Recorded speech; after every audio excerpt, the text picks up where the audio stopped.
Hello, everybody. Good afternoon. Welcome to the live stream for today. I hope you are having some beautiful weather wherever you are. It's, as always, lovely here in Los Angeles today, warm and sunny and blue skies. So I hope you have good weather where you are too. Today's stream, we're going to talk about forms. And this stream is probably going to get a little bit more technical than we often do, but there is a lot of technical details to get right with forms. Uh, don't get scared. It's not going to be too difficult. We are going to be mostly focused on just HTML.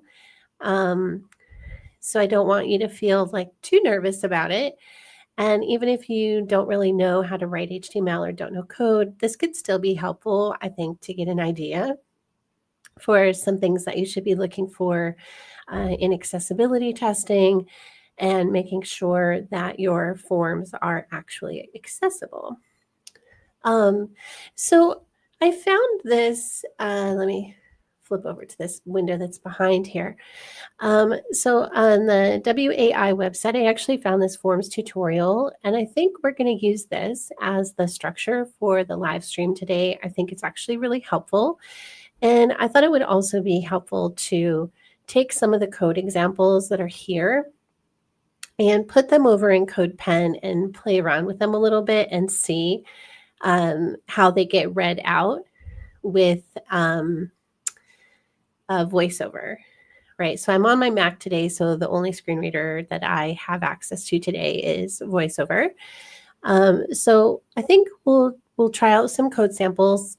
I have CodePen up there ready to go, so we can load up some code and try it out. All right, so let's do a quick overview of what this forms tutorial walks us through. So it's broken up into a few different sections. So we have labeling the controls, so making sure that all of our form controls have some kind of label. We'll dig into that in detail and figure out why that's important and exactly what that looks like. Like, what are we looking for in the HTML when we say a form element has a label? Ways to group controls. So that can be really important for different cases. And again, we'll dig into the details a little bit. Form instructions. And form instructions, I think, is one of the things that I see done incorrectly the most often. So I think it will be important for us to take a look at the form instructions and how to correctly mark those up so that our form instructions do get associated with our form fields programmatically so that everybody who accesses the form is able to get those instructions. We'll talk a little bit about form validation, user notifications. So anytime that we have to notify the user from anything from the form was submitted, the form couldn't be submitted because you skipped a required field, or your email address is badly formatted, whatever it happens to be, we'll look at some ways that you can do those user notifications in a way that they are going to be communicated to users who are using assistive technology. And then if we have time at the end of the hour, we'll go ahead and we'll dig into those sections on multi-page forms and custom controls. All right, so let's just kind of scroll down the rest of this page here and see if there's anything important that we might want to highlight. So of course, time limits.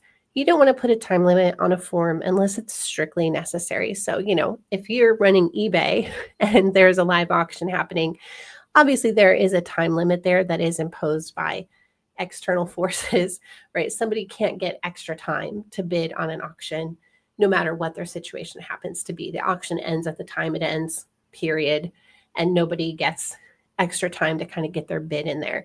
So unless there's a really, really good reason, you don't want to enforce a time limit on a form.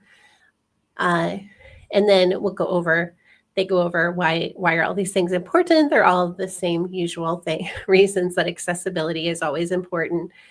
And so let's go ahead and dive into this first unit on making sure our form controls have labels.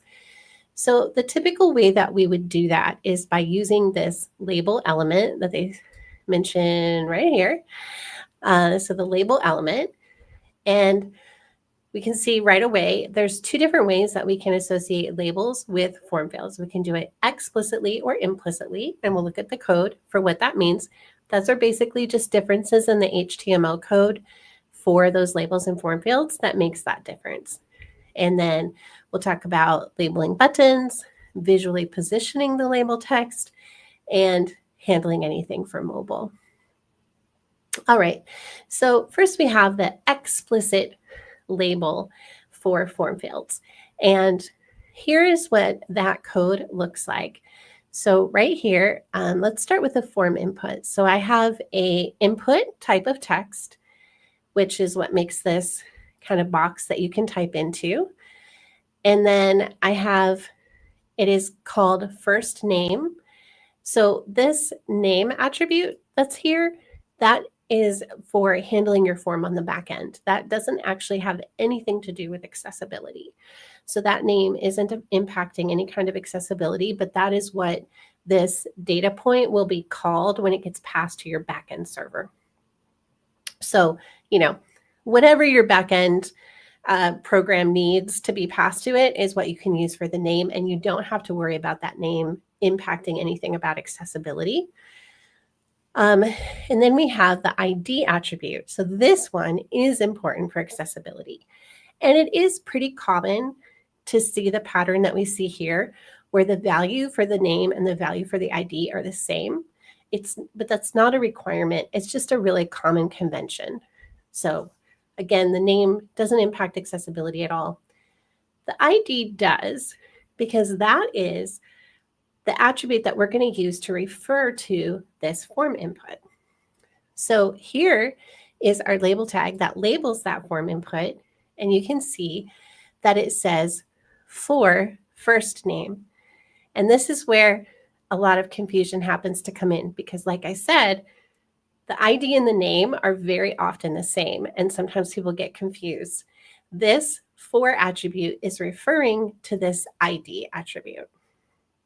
So you want to make sure that the label, the for attribute of the label, matches the ID attribute of the form input. And then they also have here as an example a checkbox, which gets marked up very similarly. So here we have, here's the code for marking up that checkbox. So we have an input type of checkbox, which is what makes it look like the little square that you can check. It has a name, again, of subscribe, strictly for the backend, no consequence on accessibility. And it has an ID of subscribe. And then here is my label that goes with that form field. And you can see it has a for attribute that is set to that ID of that form field. So this is explicit label association. We'll look at implicit label association a little bit later, but we do have another way to associate labels with form fields. All right, let's go ahead and go to the next section on hiding label text. Now, most of the time, hiding label text is not a good idea. And I know that you see it a lot online where forms don't have a label that's outside of the input, right? They'll often have a placeholder that appears in the box that disappears once you start typing a value in the box.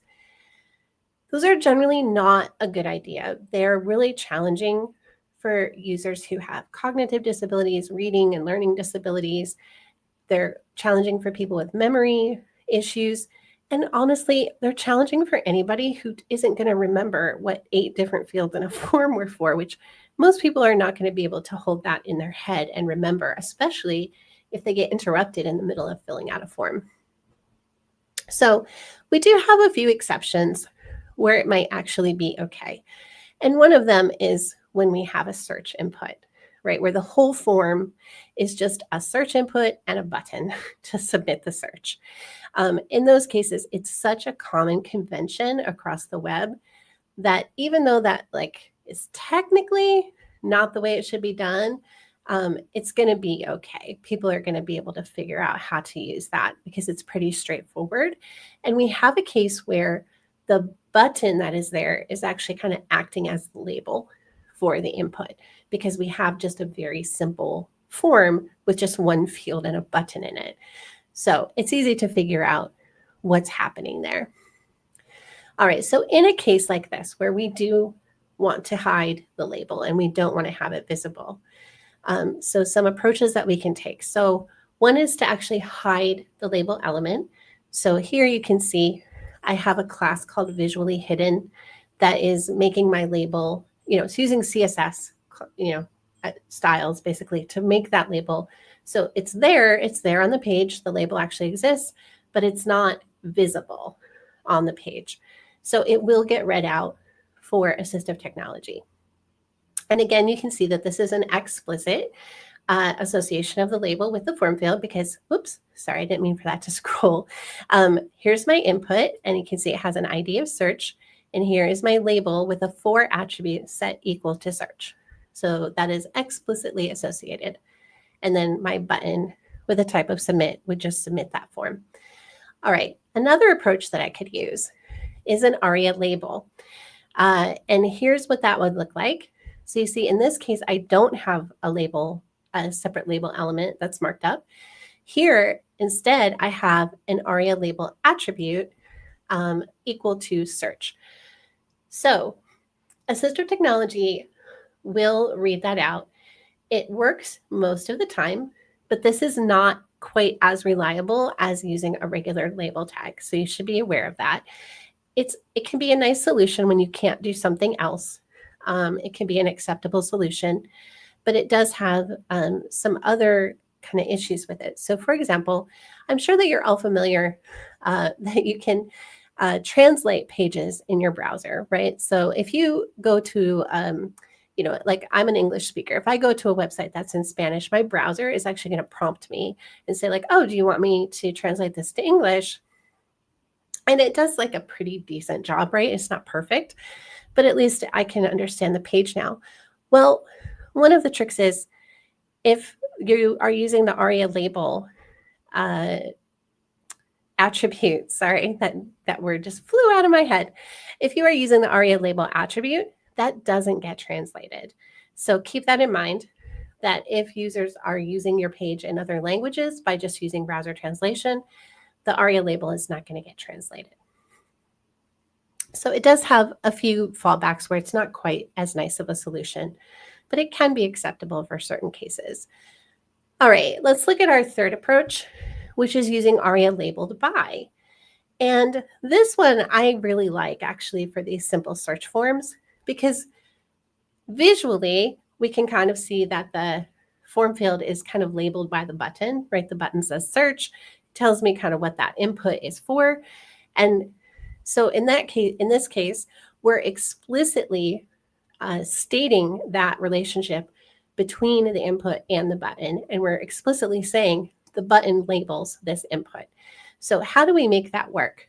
So here we're going to use this ARIA labeled by, and pay attention to that because it has to be exactly like this, which is labeled with 2 L's and labeled by all together as one word with no space between them. It gets done incorrectly a lot. People want to camel case it. They want to put another hyphen between labeled and by, but make sure it's all together as labeled by. And then here we're referring to the ID of the button.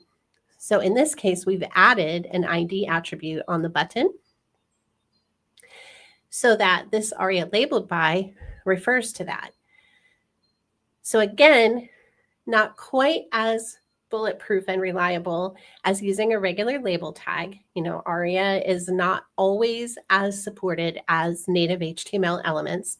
However, this one has an advantage over ARIA label that this would get translated in the case that somebody needed to do a translation. So it is more preferable, I think. And then we have approach number 4, which is using a title attribute. And you would want to test this carefully and make sure that it was working as expected. But we can use a title attribute on that input that labels the input, and that will get read out to assistive technology users. And you can see there's no other change to this form. The input doesn't have an ID, the button doesn't have an ID, there's no ARIA attributes.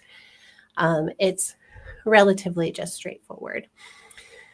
Okay, and then we have a note on hiding elements. So I think this is referring back to approach number 1. I kind of wish that this content was included up here with this section, where we created this visually hidden class to visually hide the label but allow it to still be on the page. And there are some important caveats with that we have to keep in mind. So let's go ahead and take a look at this. So if we use display none or visibility hidden to hide that label, it will get hidden from assistive technology as well, and it won't get read out by screen readers. So we have to be careful about how we're hiding that. And you will see, so they've got a code snippet here of a sample CSS, set of CSS styles that will visually hide the label, but let it still be accessible on the page to assistive technology. So if we style the label with this set of properties, we won't be able to see it on the page, but screen readers and other assistive technology will still pick up that exists on the page. And you can see we're setting a border to 0 just to make sure. We're setting clip, which lets us, trim off an element, and we're basically clipping it to 0, 0, 0, 0. So we're clipping it to this teeny little area of 0. We're setting the height to 1 and a margin to -1, which, this is going to bump it, make it 1 pixel tall, but then having the margin top is going to hide it again. Overflow set to hidden so that we don't run into those crazy cases with CSS where when something overflows out of a container, it just keeps displaying and ruins our layout. Padding to 0, position to absolute so that it's not in the flow of the document, the visual flow of the document, and then this width to 1 pixel. So the width and height kind of go together, setting those to 1 pixel. So it is kind of a bananas set of properties that you have to specify in the CSS, but it does work. And you will see classes like this, sometimes called visually hidden, sometimes called screen reader only or SR only, but it's a very similar set of CSS properties that cause that to be hidden visually, but not hidden from assistive technology.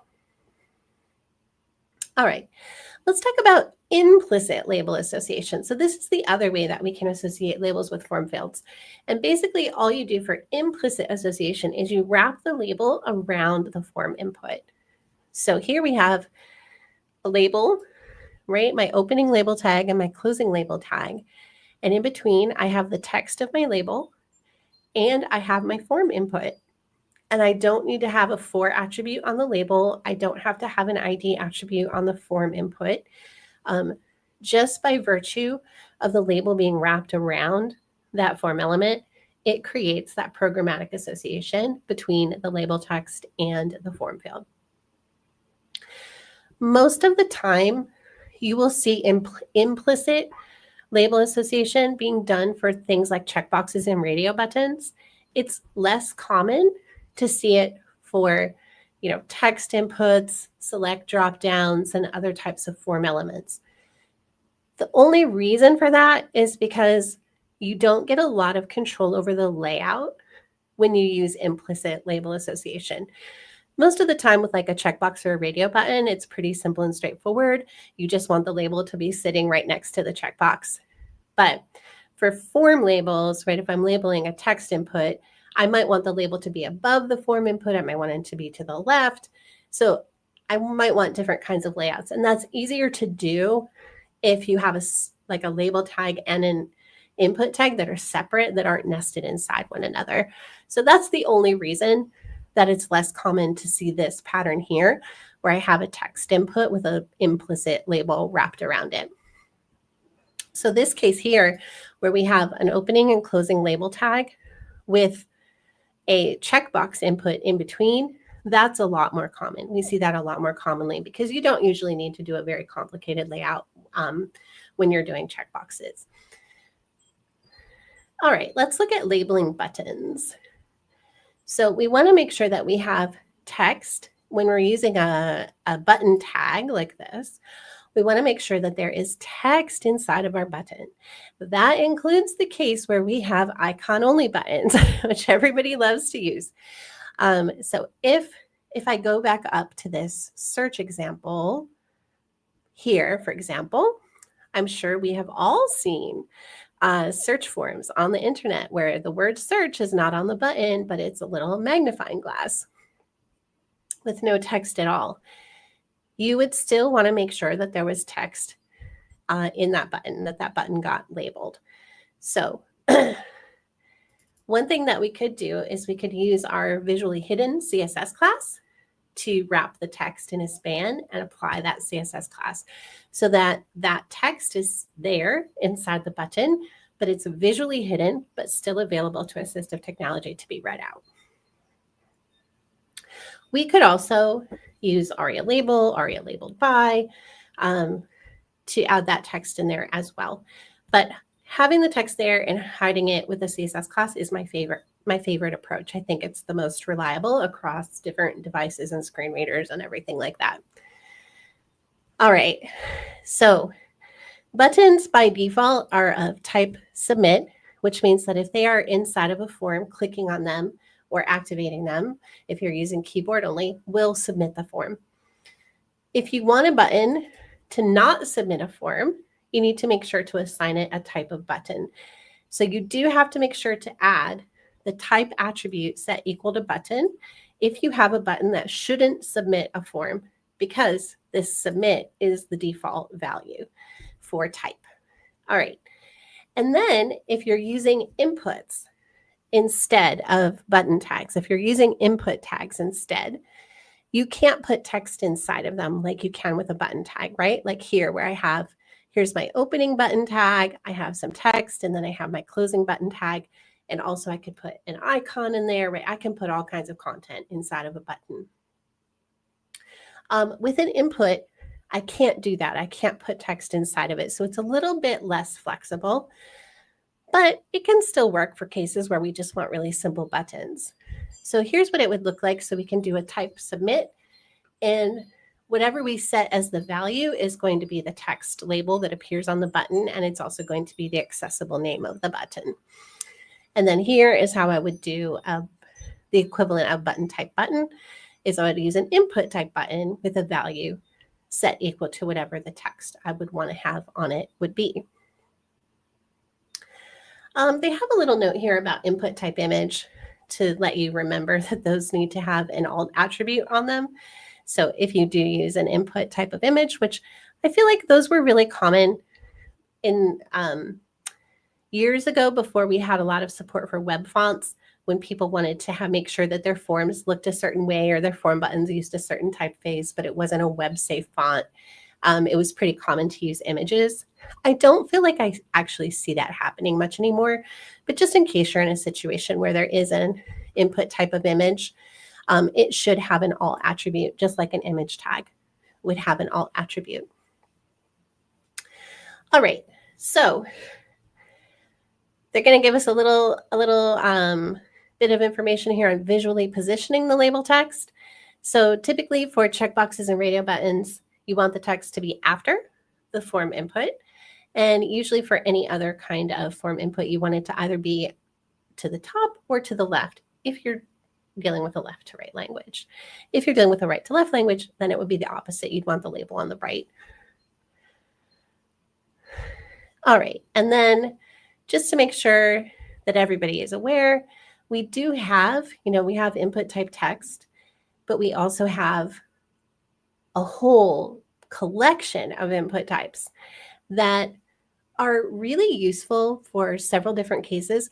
Where they happen to be, I think the most useful is on mobile devices, where they actually open a different keyboard.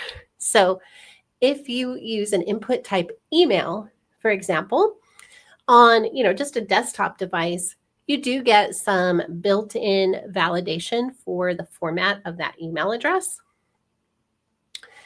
So that's a benefit of the desktop, but on a mobile device, it actually pulls up a different keyboard than normal that has like the @ symbol and a .com button and makes it a lot faster and easier to fill in an email address. So there's input type URL. If you're asking people for, a link to their website, there's an input type email, there's input type date, there is input type file if you want people to upload files, there are sliders, there are range selectors, there are all different kinds of specialty inputs. So try to use those whenever it makes sense to do so.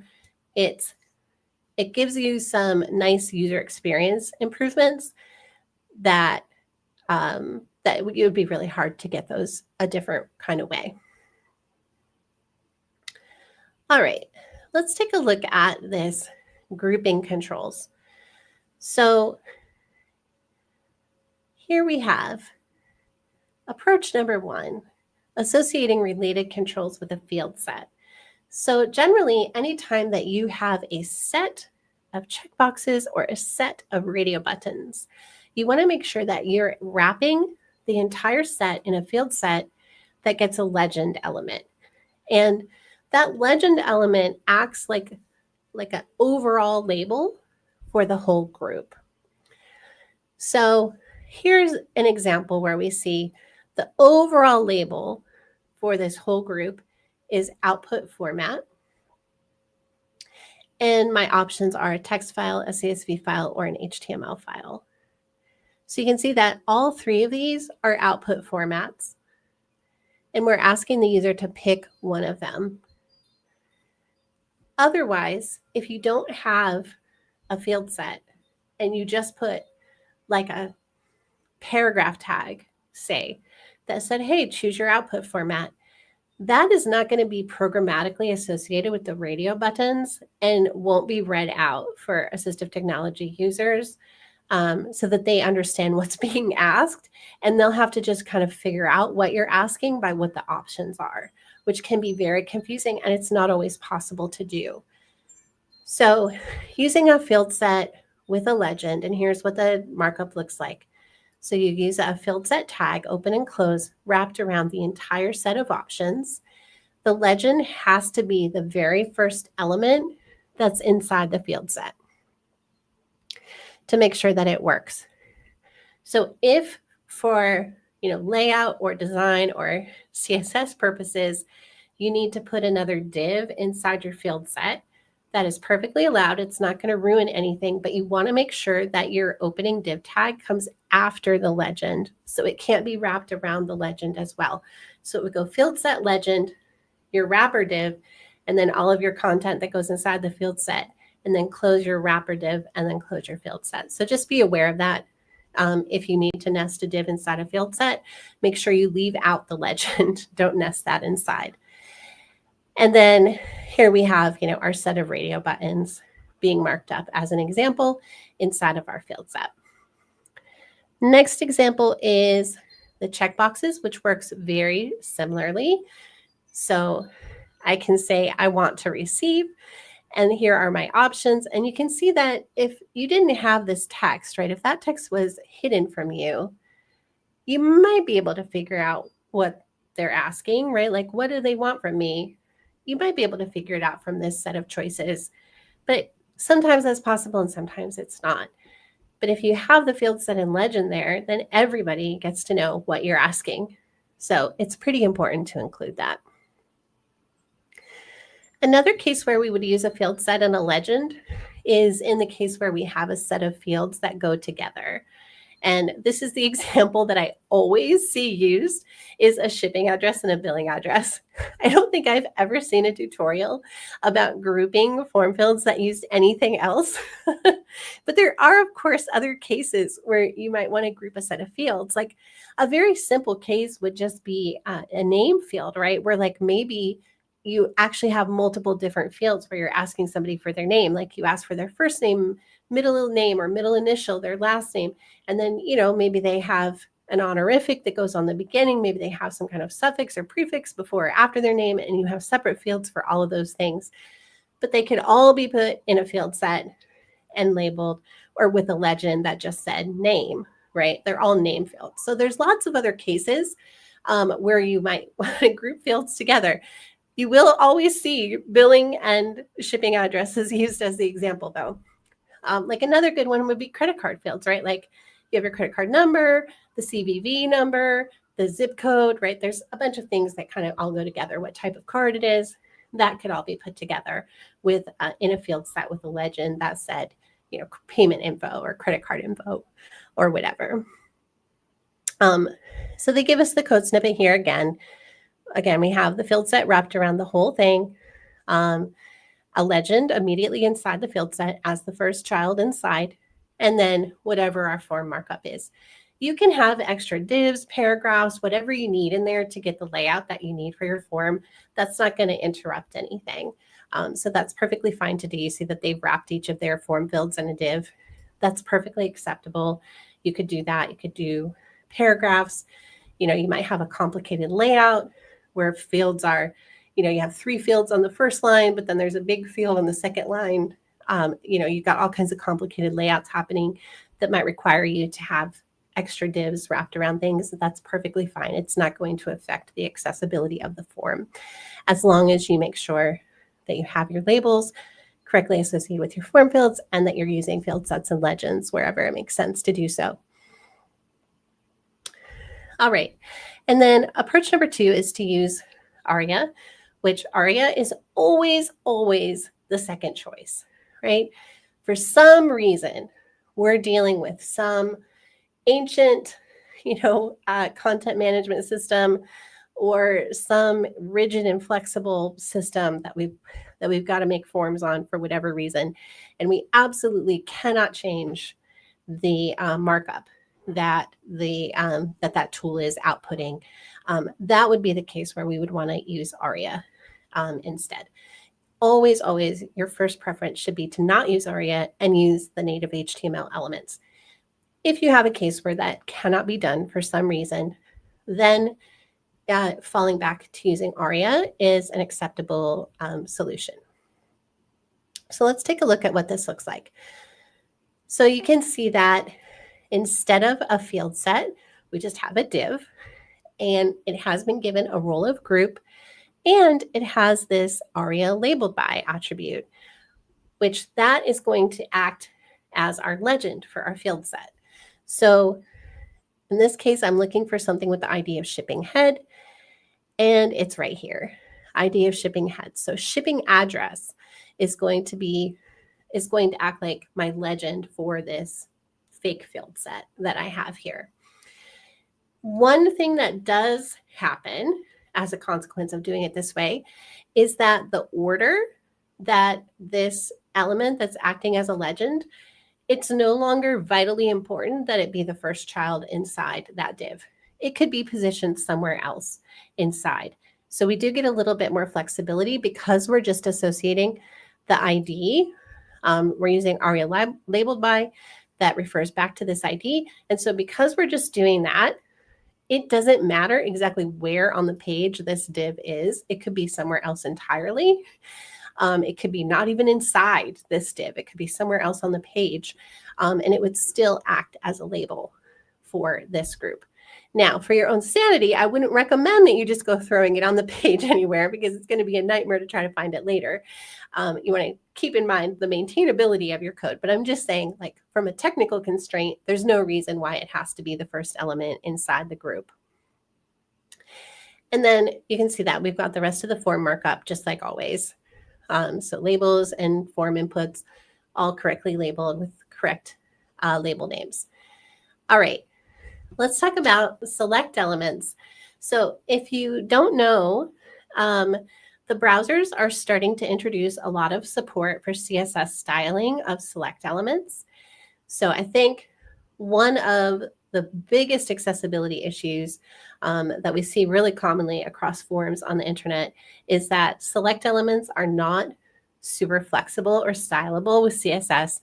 So anytime somebody wants to make them look a certain way, their only choice has been to replace it entirely with a custom component that's just a bunch of divs run by JavaScript. And it can be really tricky to get those working correctly for keyboard-only users or screen reader users or other assistive technology users. the developers who build those things, they nearly always forget at least one thing, right? They forget like at least one keyboard interaction or mouse interaction or a bit of information that should be there if it was a regular select, that they forget to add to their implementation, because we don't really think about it. But these native HTML elements, they actually do a lot of work, right? They have a lot of functionality and a lot of support for accessibility built into them. And so when you try to replace those with custom components, it gets really tricky because you now have to manually build out all of that functionality and all of that keyboard support and screen reader support that is just available in the native element, which is why we always want to use native HTML elements whenever we can, whenever we're able to do that. So as I was saying, the good news is that more CSS support for select elements is coming very, very soon to the browsers. And so we won't have to replace those with custom components to make them look a certain way. We'll actually be able to style them. So previously we could style, we could style border and padding and background color of this box. But once you open the select dropdown, the appearance of what this looks like is controlled by your browser and your operating system. And you can see, like, very obviously now, you can see I'm on a Mac because this is what select dropdowns look like on a Mac. Right, it wouldn't look this way on a Windows computer. And so that inconsistency across browsers is what really bothers some people, right? And they want full control over what that looks like. So that is coming soon, that you will be able to style what that select looks like once it is opened. So that's very exciting news. Good news for accessibility, I think. All right, so I'm sure we have all come across selects on the internet that have hundreds, if not thousands, of options in them, and you just have to scroll forever to try to find something and try to pick out what you're looking for out of the list. And I think that a lot of developers have kind of forgotten about opt group, which is available for selects. So we can actually, you can see like here, I have like a section of options, right? That's labeled Physics 1 Classical Mechanics with a few options under there. And then I've got Physics 2 and Physics 3 with options under there. So it's a lot faster and easier. If I know I'm in Physics 3, I can just look for this Physics 3, and then I know I want one of these things. And you can see, especially with this set of options, how confusing this might be if those extra sections weren't there, right? Because I would just see lecture 1, 2, 3, lecture 1, 2, 3, lecture 1, 2, 3. And obviously I could see that the titles were different, but I wouldn't necessarily know like which physics class does that go with. So it could be very confusing. So here's how we mark that up. So we have our select element, which opens up our select tag on the page. And then instead of going straight into the options, we can add an opt group that gets a label. And that's what appears as this label here. And I know that has very low contrast when I hover over it. Well, honestly, that has very low contrast even when I'm not hovering on it. Another good reason why we might want to be able to custom CSS style these, right? Then I can put a list of my options, the same way I would always mark up options, just an option tag with a value and some text inside of it. And this is how it displays, where I can actually see those things grouped into sections. And it makes it a lot easier to find a particular option if I have a select that has a really, really long list. All right, let's dig into these form instructions, because I think this is something I see done incorrectly all the time, and I think it's really important to actually get this correct. So form instructions. So one thing, this is an important note that's here, and I wish it was highlighted a little bit more, but screen readers have a separate forms mode. Most screen readers, we have to say, have a separate forms mode that they will automatically switch to, like once a screen reader user is inside of a form. And once a screen reader is in forms mode, it only reads form elements and anything that is programmatically associated with them. So if you are putting paragraphs of text in the middle of your form, with instructions for how to fill out the form, that will not ever be discovered by screen reader users who are filling out that form in forms mode. And screen reader users do tend to like using forms mode for filling out forms because it gives them a lot of really handy shortcuts and it makes it faster and easier to do. So you need to be aware of that if you're putting divs or spans or paragraphs or anything else in your forms without making sure that those are programmatically associated with your form fields, they're going to be completely missed. That information is not going to be read to a screen reader user. So that is why it is important to programmatically associate our instructions with our form fields. So let's dig into what this looks like. All right, so we have some overall instructions that apply to the entire form.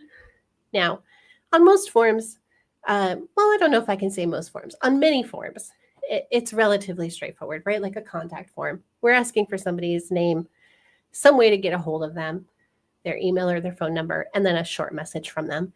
And I don't think most people are going to need extra instructions to figure out how to fill that out. However, if you have a more complicated form that maybe some fields are required and some are optional, you have date formats that have to be given in a certain format, or phone numbers have to be given in a certain format. We're creating a password, and of course we have rules around the password. It has to have so many characters, and it's got to have a number and whatever, right? Like, we want to make sure that we have those instructions available if they are needed. If users are going to need some extra instructions for a form, we want to have some overall instructions for the entire form. All right, now let's talk about the inline instructions, which would be the instructions that apply only to specific fields. So we have one option, which is that we're going to provide those instructions within the label itself. So inside our actual, so the example they have here is an expiration date, and I need a very specific format for my expiration date, which is a 2-digit month and a 4-digit year, right? So I couldn't type just like 1025 to say, October of 2025, because I need 4 digits for the year. And likewise, I couldn't say 226 because I need 2 digits for the month, right? I would have to type 02. But the user doesn't know that, right? So we have to find a way to get that instruction to them so that they understand what to type into the form field. So one way to do that is to actually just put it in the label itself. So this is a good solution in the case where we have relatively short instructions, right? Obviously, if you have a big, huge, long instruction, putting it in the label is not super ideal. But here, it's just a few characters to tell people the format of the date that we want to use. So we've just included it, and you can see I have an explicit label here, and it's just part of the text of the label that's giving people the instructions that they need. All right, so what if we can't do that, and we want to do this kind of format, which you see pretty commonly on the web, I think, where you have a label that's either to the left or it's above the form field, and then under the form field, in usually some smaller text, you have some instructions on what to do with that form field. So what I often see happening is developers will mark that up, and they'll just wrap like a div or a span around the instructions without programmatically associating it with the form field, which again, because we're going to have a screen reader user in forms mode, non-form filled elements are not going to be read. So they're not going to get that instruction. So let's look at ways that we can programmatically associate those instructions back to the form field. So one would be to use our ARIA labeled by attribute. So here I'm going to have here's my input. And on the input, I'm going to actually have this ARIA labeled by. And ARIA labeled by can take multiple IDs.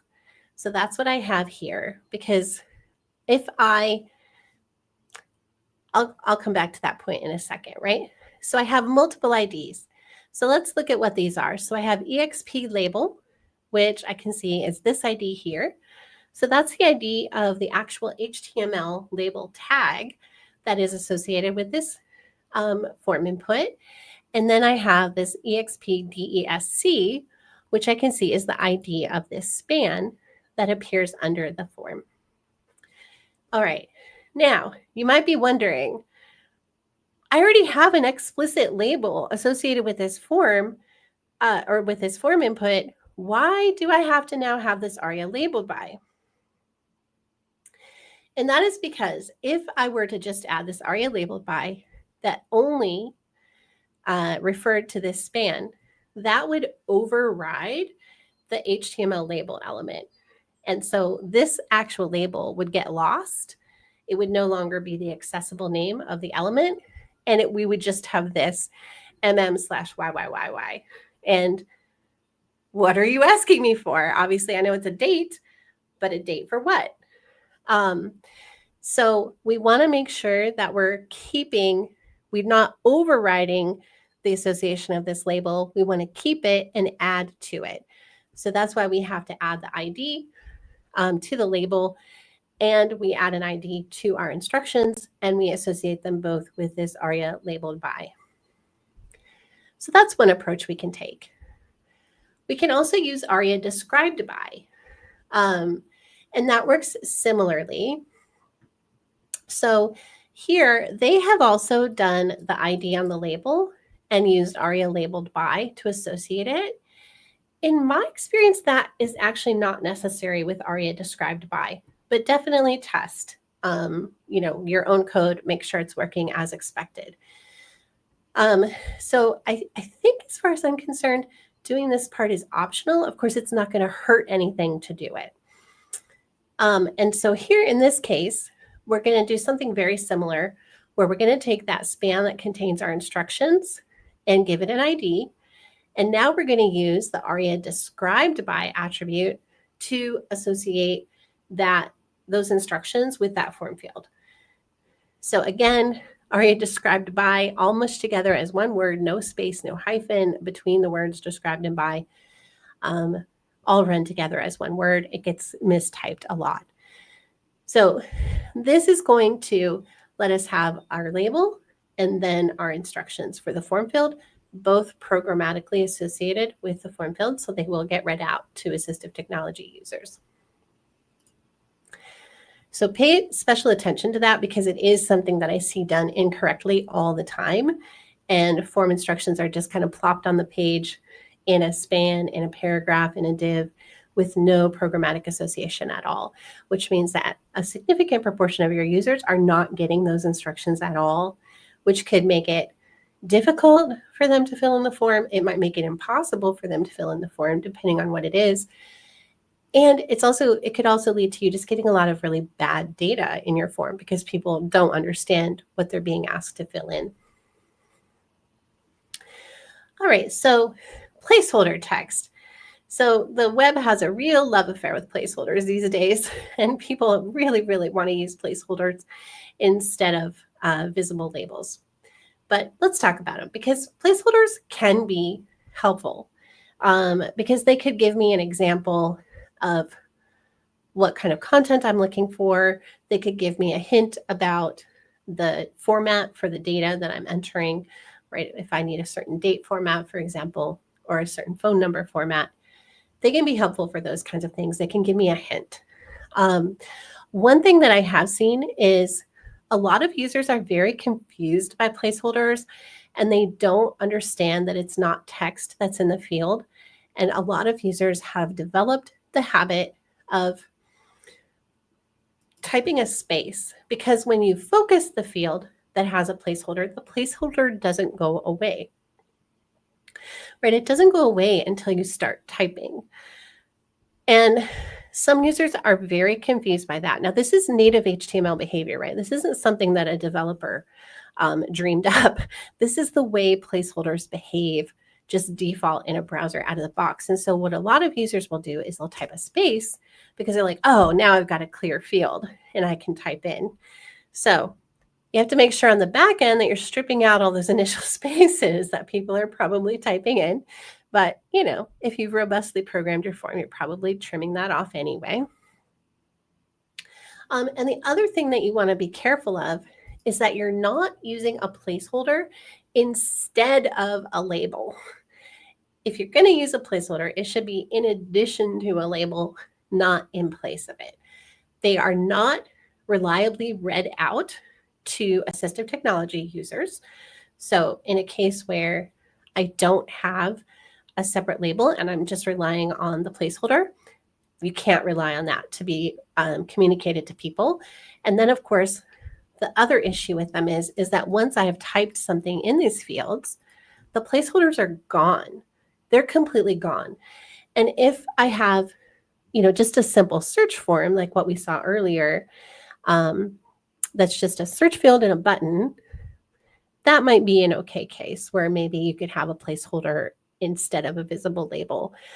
But for anything else, if you've got more than a couple of fields, and there's no, if this label is missing here, well, now all I've got is a box with some text in it. And maybe it's my name, right? And it's pretty obvious that that box was asking for my name. But maybe it's something else entirely, like maybe it's some random code or something. And I don't know what it is when I come back. I get interrupted in the middle of filling out the form. I come back like, what is this? I don't know what I was asked for, right? And then you have to delete the information to see what the label was again and put it back.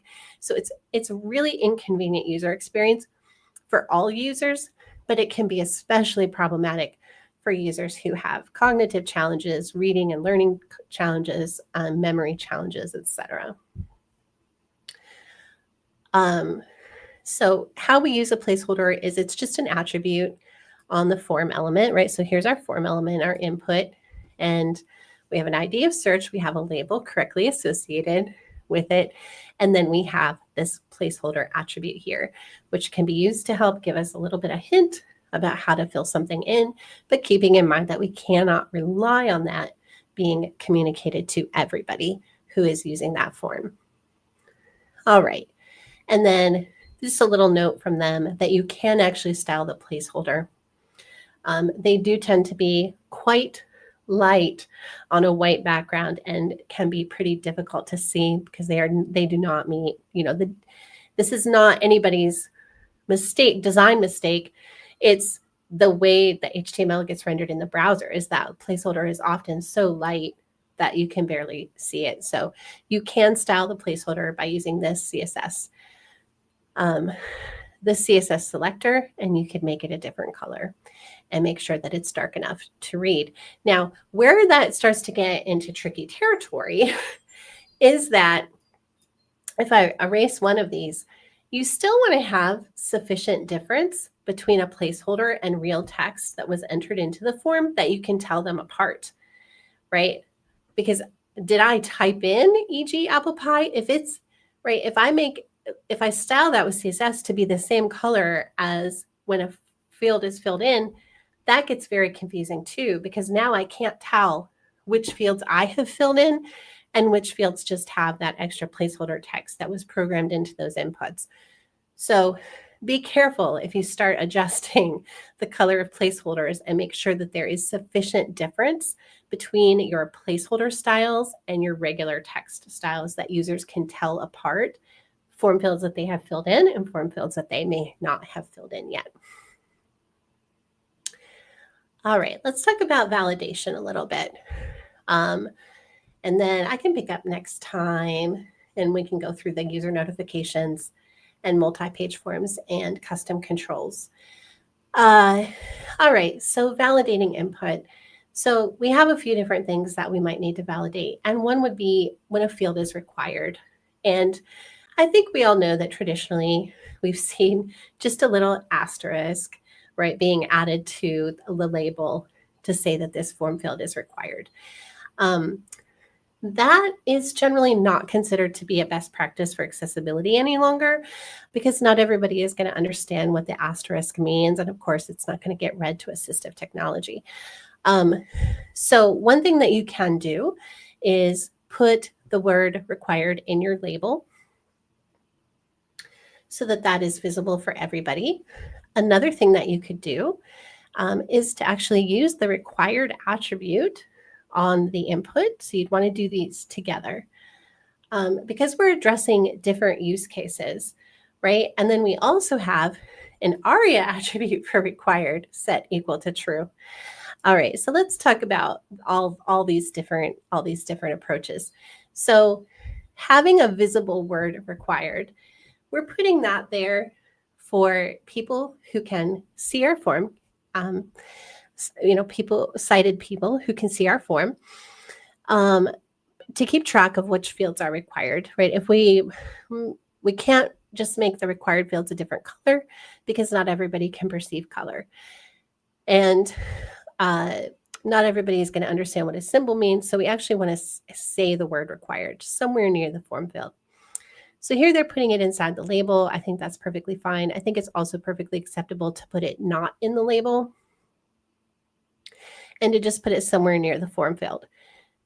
Now, you might be saying, but Natalie, you just told us that if we have text associated with a form field, it has to be programmatically associated, because if I just put required in a paragraph right before that form field, it's not going to be read out to screen readers that are in forms mode, and that is true. However, we're going to have this required attribute on the input that is going to be read out to screen reader users. So screen reader users are taken care of already.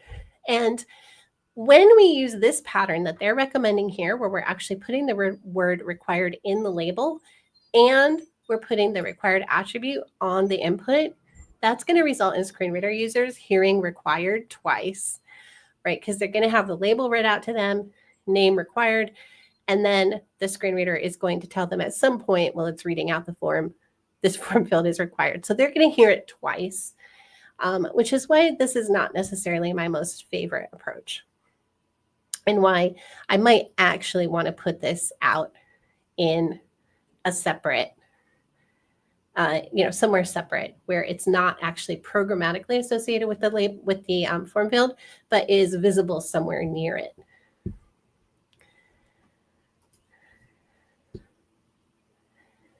All right. So here's a little note on why we have both the required and the ARIA required attribute here. And it's generally to make this a little bit more robust and make sure that it gets handled correctly by all different types of browsers and assistive technology, right? Just gives us another way to reinforce that. And it doesn't hurt anything to have that redundancy there. All right. So common inputs. So here we go. I was mentioning earlier, we have all kinds of custom inputs, and here we have some good examples. So we have an input type email. We have, actually, let me maybe disable this one password. It's kind of annoying me. Can I, well, let me manage that and turn it off. Can I just turn it off? Pin to toolbar, off. There we go. All right. Now, yeah, that's better. Well, I think I have to refresh the page. All right, there we go. It was still trying to do something. All right, so here we have an input type of email, an input type URL, which we have mentioned here, and that's our input URL. We have an input type number, which by default gets these little up and down arrows.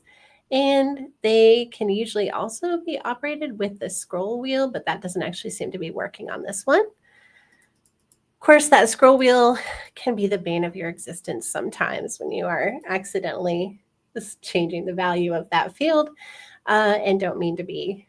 We have a range selector, right, where we could pick a range somewhere. We have a date selector, and you can see that's what that date selector looks like on Mac OS in Chrome. So that looks very Chromey. It looks very material design, right? So if I was in a different browser, that would look different. So we have another case where things are going to look significantly different from one browser to another. But that is not coded by the developer who built this page. That is a native HTML element that is opening that date picker and allowing us to pick a date there. And then we also have a time. And again, we can open up the HTML native time picker. Definitely test those out if you're going to use the date or the time. Test that out with your users and make sure that they're able to use those. Because unfortunately, to my experience, they need a little bit of work from an accessibility viewpoint. Unfortunately, even though they are native HTML elements. There's also color picker that's built in, that's native, and there's more than that, different types of fields. So as I mentioned, like one of the benefits that we have of using this type of form field is that, oh, we can't actually submit it. We do get some validation that's built into these different form elements. So if somebody, mistypes their email address and does this, it's going to tell them like, no, that's not a valid HTML or email address, right? That's not a valid email address without you having to do anything as a developer, right? It's just built into that element that there's going to be some validation looking for, this being a correct email, this being a correct website, this being a number, right? And not letting them, right? Like I can't type a letter in there, right? I'm pressing the letter keys on my keyboard. I cannot type a letter in there. It won't let me. So it won't let a user put bad data in there. So here's what those look like. They're just an input with different types on them. So email, URL, number. And we can see that with number, we actually get some additional options. So we can set a minimum and a maximum number. And we can also set a step. So I think you probably noticed if I scroll back up there, when I click those up and down arrows, it doesn't go by 1, it goes by 10, right? So I can't put 33 in there, for example. I can only put 30, and that is because we have the step set to 10. Input type range, and again, we get some custom, actually those are the same as the number input, right? We can set a min, a max, and the step, and then of course, whatever our default value is. And then this is all our date picker looks like, right? An input of type date, and it has our, our name and our ID for the name is there for the backend, and the ID is there for associating the label. And here's all of our time picker looks like. So, but you can see that when I interact with these, like there's actually a whole date picker there. There's actually a whole time picker there. That's all native HTML elements being provided for us. And we can actually get benefit from the validation of those.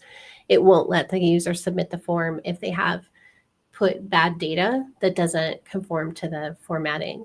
That's, or if you say for here, if you say the max is 100 and they try to type 150 into the box, it won't allow it to be submitted. And that's without you having to do any kind of JavaScript to validate that.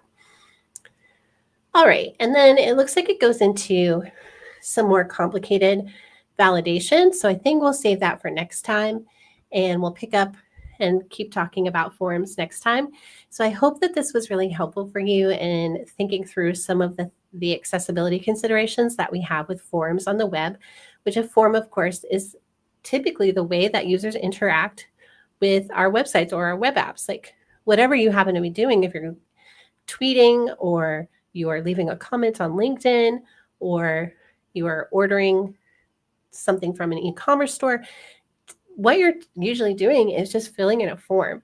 And so forms are the way that users interact with the things that we've built. And so it's important to make sure that we're thinking through all of the accessibility considerations that come along with forms and making sure that we're covering all of those different cases and making sure that they have labels, that they're being validated, that they're that if we have form instructions, that those are being correctly associated, and that if we have items that need to be put together as a group, that we're expressing that group programmatically so that everybody can understand how those different form elements are organized.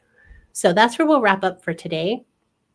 Thank you so much for joining me, and we'll pick up and we'll work a little bit more on forms for next time. We'll look at some of the more complicated validation, and also we will look at the user notifications. That's very important for notifying the user when we have some kind of error. And we'll look at the multi-page forms and custom controls. So that'll be 2 weeks from today at this time. Of course, it's always recorded. If you can't catch it live, you can catch it later. But thank you so much for joining me and helping to make the web more accessible. I'll see you next time. Have a great day.